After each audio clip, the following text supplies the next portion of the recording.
Good day mga kabayan, panibagong topic na naman tayo for today's video. Pero bago yan, sana i-subscribe at i-follow nyo ako dito sa aking social media, Philippine Vision TV, nagbabalita mula dito sa Pilipinas. Ang topic natin for today's video, patungkol ito kay VP Sara at Secretary ng DepEd, na kung saan nagalit daw ito sa Kongreso at dinamay pa ang mga guro niya. Dahil nga tinanggalan ito ng confidential intelligence funds, kaya ito nagalit at dinamay pa pati mga guro niya. Naku naman VP Sara, wag mo naman sana idamay ang mga guro mo.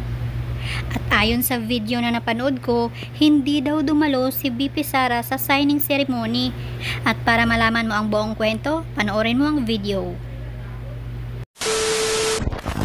Dahil sa galit sa Kongreso sa pagtatanggal sa kanyang Confidential Intelligence Fund, binoykot ni VP at DepEd Secretary Sara Duterte ang pagpirma ng batas ng Pangulong Marcos para sa dagdag bonus ng mga teacher.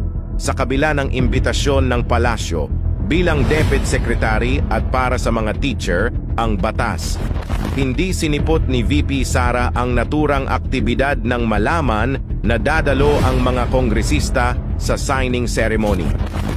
Hindi ka ba natutuwa bilang DepEd Secretary sa batas na ito para sa mga teachers? Huwag mo naman isali sa galit mo sa mga kongresista ang mga guro mo. Nako naman VP Sara, hindi ka ba natutuwa bilang sekretary ng DepEd? Bakit naman hindi mo sinipot ang imbitasyon ng palasyo? At bakit mo naman binoykot ang pagperma sa batas ng ating Pangulo?